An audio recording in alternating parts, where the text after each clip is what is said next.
So And Coach Kim. anyway, Disney is having no end of fits when it comes to their stock price. They're losing market cap all the time. It's been several days in a row. There's downward pressure, and it comes from many different reasons. But our good friend over at Forbes, who has a strong tradition of telling the truth, finally, which Forbes definitely needed, is Carolyn Reed writing about, well, this. It's no surprise that Disney's stock price crashed below $100. As you saw earlier, it's down below or was down below 97 today.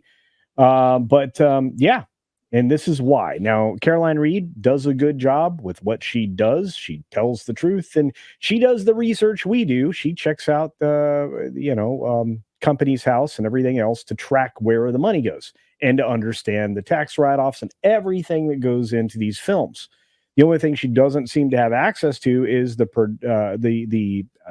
promotion budgets that a lot of us, are just familiar with as far as the cycle. Anyway, with the article, she says Disney stock should be on a roll right now. Last month, the company signed a deal with the local government in Orlando, paving the way to build a fifth theme park as part of a $60 billion investment plan. Instead of having a magic touch on its share price, the stock fell below 100 a share for the first time since February. There's a good reason for this. Theme parks are the engine behind Disney's profits. Its six resorts are grouped under the experiences division, which accounted for most of the 12.9 billion operating income from last year. It actually two-thirds of it, indeed. It was far from a flash in the pan, as Disney's latest results show that over the 3 months to end of March this year, experiences only generated 2.3 billion in operating income, which was almost three times more than the amount made by either of the other divisions. Sports and entertainment. That's not good.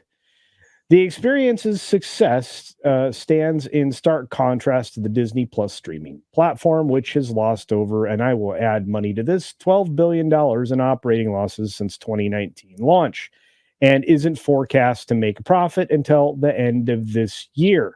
And that's combining all of the streaming services, not just Disney Plus. It's the only way they were going to make it.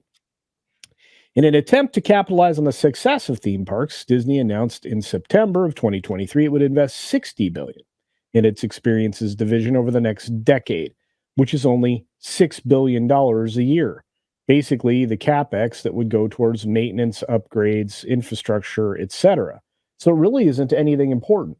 Also, the bulk of the $60 billion is being spent towards the end of said decade, likely when Bob Iger is no longer in the big seat. Anyway, I'll continue. It was widely reported that this would all be directed at theme parks, but upon close readings of the filings, reveals that the parks will only get half of the total. That's 30 billion. That's 3 billion a year. That barely covers capex for maintenance, infrastructure, replacement, yada yada. With the difference being spent on Disney's cruise line as well as maintenance and technology upgrades. Nevertheless, the 30 billion investment in its theme parks is still around 60 times the sum spent on Disneyland Paris last year, which is not, well, still not anything impressive. Seemingly against expectations, it cast a dark spell on Disney's stock price because it's not enough. They're so far behind, and their competition down the street in Florida, which is their crown jewel of theme park complex, is going to be Epic Universe. They're going to kick them in the huevos. Anyway, so Disney's stock is down, and it wasn't a one-off. So when the investment was announced in September, Disney stock closed down 3.6% to 81.94 and was one of the worst performers in the blue chip Dow. It wasn't a one-off. In the middle of June, Disney revealed where the bulk of the spending would be going when it signed a new development agreement with Florida. Under the terms of the deal, Disney's planning up to $17 billion in development over the next 20 years. 20 years. That's less than $1 billion a year. That's not enough money. It's not exactly good investment, is it? Not really doing much. No. It is Disney's answer to the heavy expansion in Orlando by its arch rival, Universal Studios. By the way, this is the arch rival's plan, a massive theme park complex, which they've actually announced they're about to double. Epic Universe, when it opens, before it even expands, which the planned expansion is already underway, believe it or not, will be home to 50 attractions, as well as shops, restaurants, and 3 surrounding hotels. And again, they have 750 more acres that are about to be started work on, or more to this. So they're doing that in the UK as well, aren't they? They're doing that. The UK is getting massive. Yeah, exactly. So the doors of Epic Universe haven't even swung open yet, but Universal's already got the green light to expand it on June 7. And they're making part of that plan. Like I said, they doubled it, adding 750 acres. Well, they're adding more than 2,000 acres, making Disney's development agreement all the more important. The whole point of what I'm saying is they have an option on the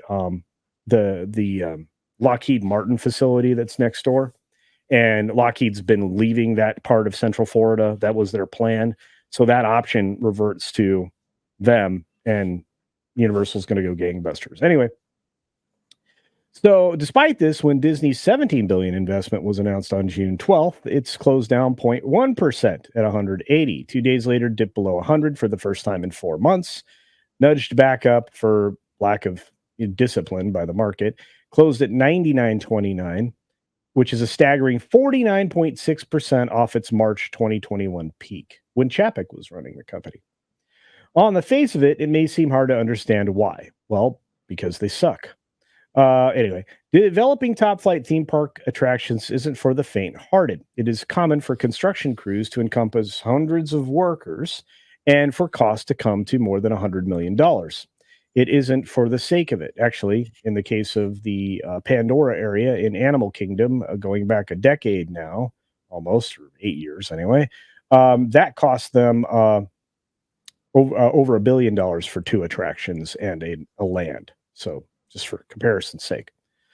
So the wizards who design Disney's rides are known as Imagineers due to their imaginative use of engineering.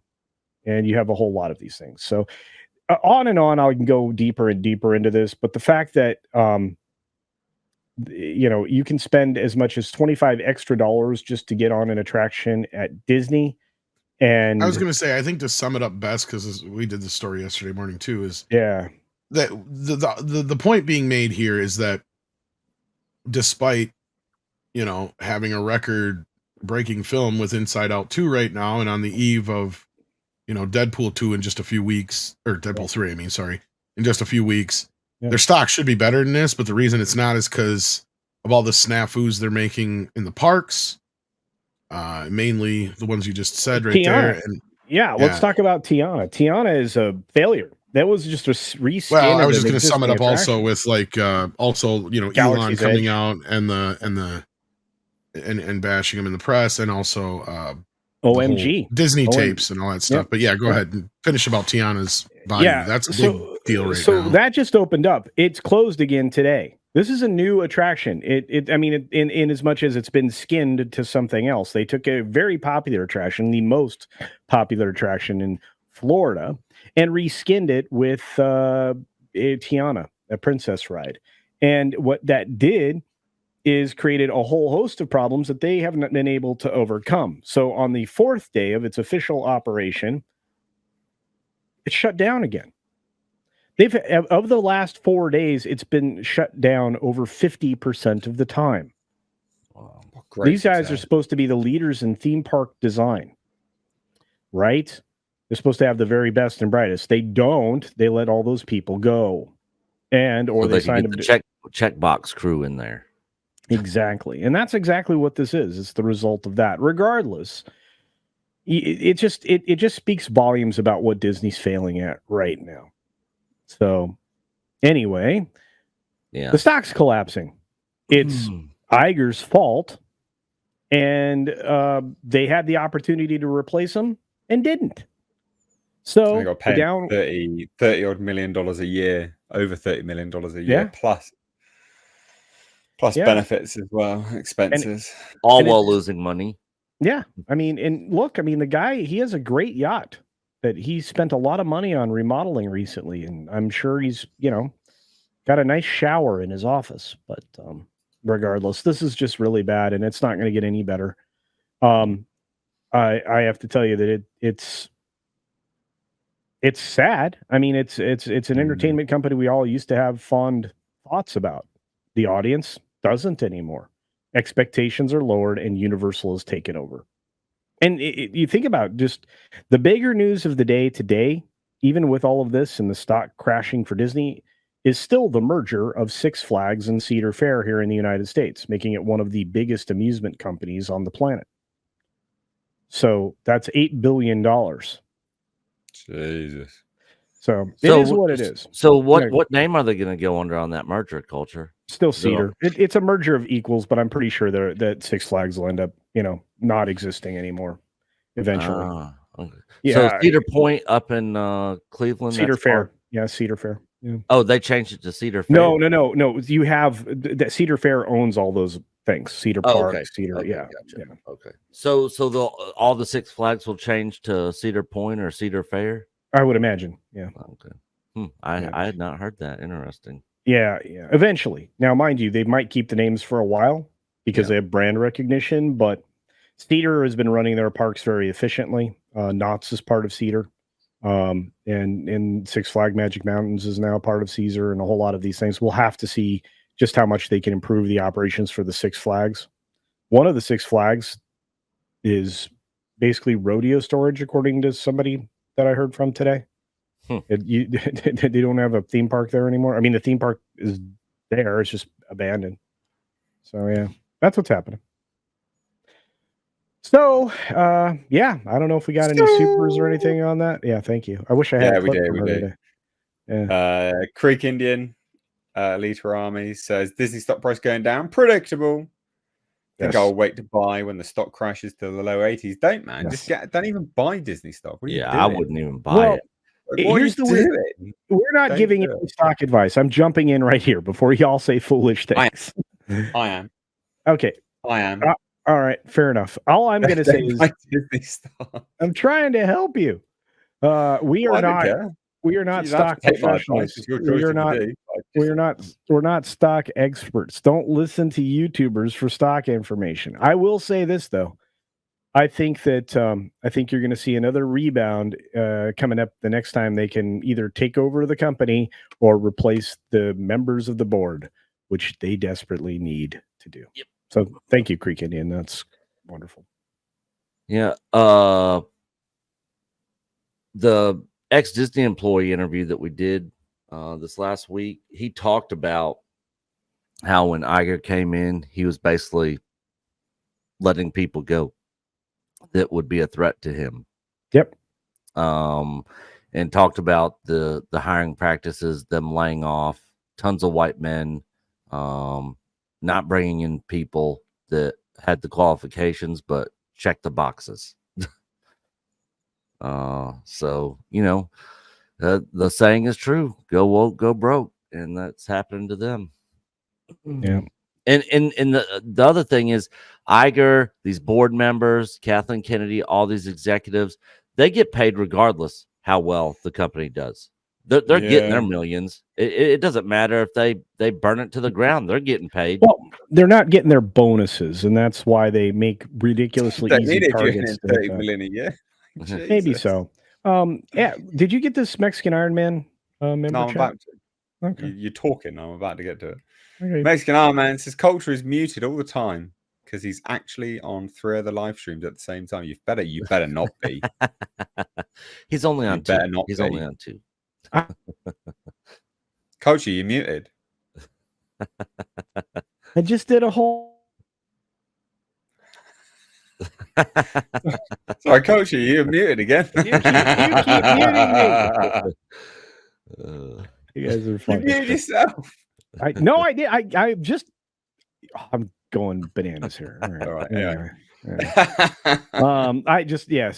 No, I don't have time to do that. But I will have to be editing videos when we're finished today. But I know this.